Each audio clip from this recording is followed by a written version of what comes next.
Assalamualaikum warahmatullahi wabarakatuh. Perkenalkan, nama saya Azril Fadilul Fikri Rohim dari Fakultas Perbankan Syariah kelas 2E. Di sini saya akan mempresentasikan hasil makalah saya. Bab pertama, pendahuluan. A. Latar belakang. Kaidah dalam bahasa Arab artinya patokan, pedoman, dan titik tolak. Ada pula yang mengartikan dengan peraturan. Bentuk jamak kaidah mufrad adalah qawaid. Adapun ushuliyah berasal dari kata al-ashal, artinya pokok, dasar, atau dalil sebagai landasan. Jadi, kaidah ushuliyah adalah pedoman untuk menggali dalil syara'. Titik tolak pengambilan dalil. Kaidah ushuliyah adalah dasar-dasar pemaknaan terhadap kalimat atau kata yang digunakan dalam teks atau nas yang memberikan arti hukum tertentu dengan didasarkan kepada pengamatan kebahasaan dan kesusastraan Arab. Urgensi kaidah ushuliyah berfungsi sebagai alat untuk mengganti ketentuan hukum yang terdapat dalam bahasa wahyu itu. Mengetahui kaidah ushuliyah dapat mempermudah faqih untuk mengetahui hukum Allah dalam setiap peristiwa hukum yang dihadapinya. Dr. Andos Beni Ahmad Saibani, MSI, mengemukakan bahwa kaidah ushuliyah itu sangat penting karena kaidah ushuliyah itu merupakan alat untuk menggali kandungan makna dan hukum yang tertuang dalam nas Al-Quran dan as-sunnah. Kaidah ushuliyah merupakan modal utama memproduk fikih. Tanpa kaidah ushuliyah, pengamalan hukum Islam cenderung belum semuanya mengelupas jenis-jenis hukum suatu perbuatan. Kata tashri' berarti pembentukan jalan raya itu. Terdapat dua macam tashri', antara lain tashri' samawi dan tashri' wadi'i. Tashri' samawi yaitu peraturan perundang-undangan yang murni dari pembuat hukum, yaitu Allah. Adapun tashri' wadi'i ialah peraturan perundang-undangan yang dibuat dan dirumuskan oleh manusia yang didasarkan atau dengan referensi tashri' samawi. Dari definisi di atas diketahui bahwa kaidah al-tashri'iyah itu sangat berguna terutama dalam proses penyusunan undang-undang. Undang-undang secara garis besar ada dua macam, yaitu kanun tashri', peraturan perundangan, dan kanun ijra'i, peraturan prosedural. B. Rumusan masalah. 1. Apa pengertian dari doruriyat, hajiyat, dan tahsiniyat? 2. Apa saja contoh-contoh perkara dari doruriyat, hajiyat, dan tahsiniyat? C. Tujuan penelitian.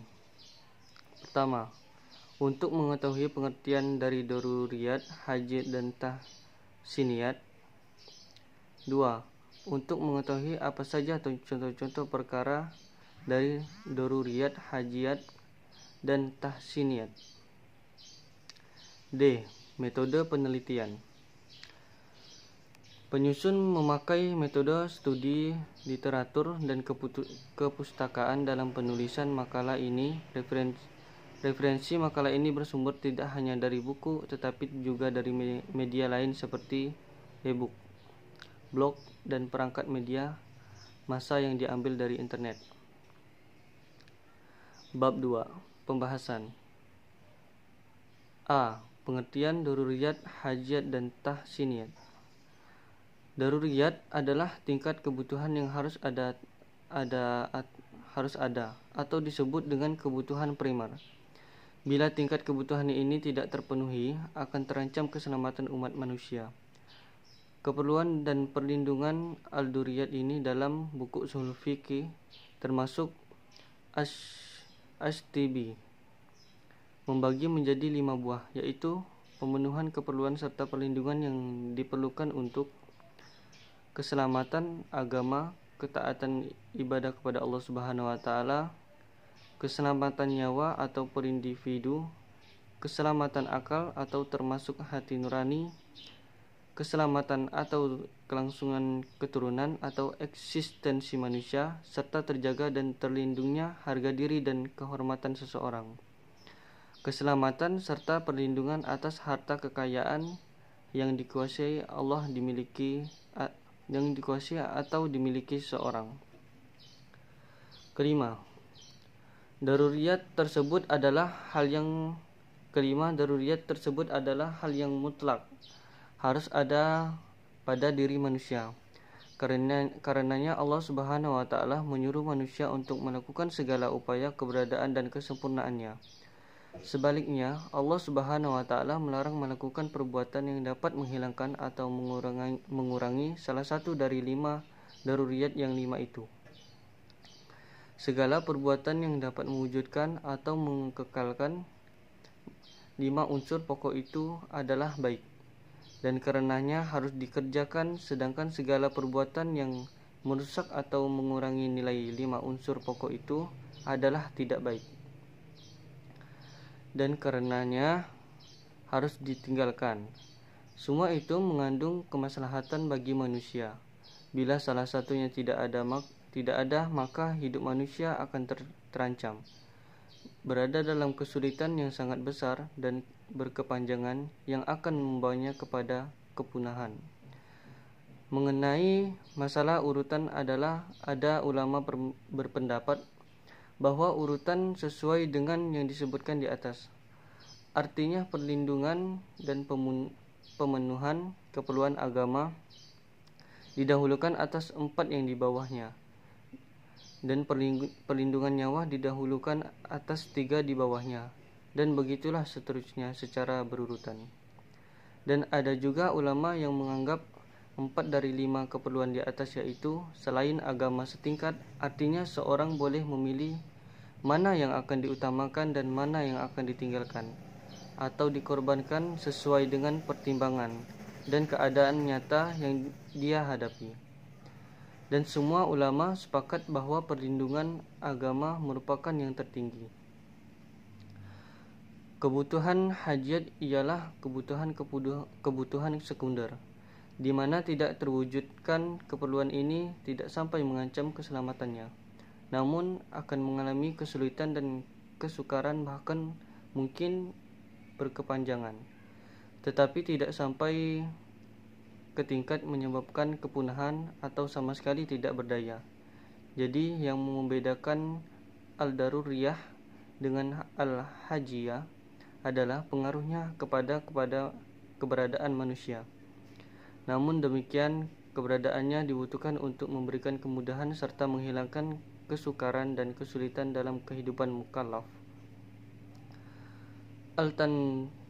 Al-tahsiniyat adalah tersier, yaitu segala sesuatu yang digunakan dalam rangka memperindah hal yang biasa dan menghilangkan dari hal-hal yang mengotori dari perkara tersebut berdasarkan akal sehat manusia. Dan perkara tahsiniyat ini lebih kepada akhlak al-karimah, walaupun ia tidak termasuk ke dalam semua keperluan dan perlindungan yang diperlukan agar kehidupan menjadi perkara daruriyat maupun hajiyat. Namun tahsiniyat pun diperlukan dalam rangka mempertajam dan memperkuat keberadaan daruriyat, dengan alasan bahwa akal sehat manusia tidak akan memperolehkan perkara-perkara daruriyat hilang dari kehidupan manusia. B. Contoh-contoh perkara daruriyat, hajiyat, tahsiniyat. Contoh-contoh kebutuhan daruriyat dapat melayani sebagai berikut. Pertama, kebutuhan dalam menjaga agama seperti memperdalam ilmu keagamaan, melaksanakan perintah Allah dan menjauhi larangannya. Kedua, kebutuhan dalam menjaga jiwa seperti sandang, pangan, papan, eksistensi diri, dan kesehatan.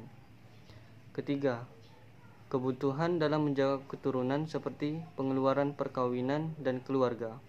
Keempat, kebutuhan dalam akal sehat seperti pendidikan. Kelima, kebutuhan dalam menjaga keamanan seperti tabungan, investasi, dan asuransi. Contoh hajiat. Pengeluaran zakat, infak, dan sedekah merupakan kebutuhan yang dapat merealisasikan aspek ritual atau hifz adin. Contoh tasniat. Agar manusia dapat melakukan yang terbaik untuk menyempurnakan pemeliharaan 5 unsur pokok kehidupan manusia. Ia tidak dimaksudkan untuk menghilangkan atau mengurangi berbagai kesulitan, tetapi hanya bertindak sebagai pelengkap, penerang, dan penghias kehidupan manusia. Contoh jenis maqasid ini antara lain mencakup kehalusan dalam berbicara dan bertindak serta mengembangkan kualitas produksi dan hasil pekerjaan. Seorang individu yang telah mempunyai kendaraan dibenarkan untuk memiliki sebuah lagi kendaraan sekiranya mempunyai keperluan dan kemampuan. Bab 3. Penutup. Kesimpulan. Maslahat secara etimologi berasal dari kata salah, yang berarti manfaat. Setiap sesuatu yang memberikan manfaat secara langsung atau melalui perantara dapat disebut maslahat. Menurut para ahli ushul, manfaat itu bisa diperoleh melalui 2 kategori, yaitu jalbu al-mashali, upaya untuk menghasilkan maslahat, dan dar'u al-mafasid, yang berarti menolak bahaya atau kerusakan. Kemaslahatan tidak lebih dari 3 macam, yaitu kemaslahatan al-daruriyat, kemaslahatan al-hajiyat, kemaslahatan al-tahsiniyat. Daruriyat adalah kebutuhan paling utama dan paling penting. Kebutuhan ini harus terpenuhi agar manusia dapat hidup layak. Jika kebutuhan ini tidak terpenuhi, hidup manusia akan terancam di dunia maupun akhirat. Kebutuhan ini meliputi khifdu din, menjaga agama; khifdu nafs, menjaga kehidupan; khifdu akal, menjaga akal; khifdu nasl, menjaga keturunan; dan kebutuhan setelah kebutuhan daruriyat. Dan khifdu mal, menjaga harta. Kebutuhan hajiyat adalah kebutuhan sekunder atau kebutuhan setelah kebutuhan daruriyat. Apabila kebutuhan hajiyat tidak terpenuhi, tidak akan mengancam keselamatan kehidupan umat manusia. Namun, manusia tersebut akan mengalami kesulitan dalam melakukan suatu kegiatan. Kebutuhan ini merupakan penguat dari kebutuhan daruriyat.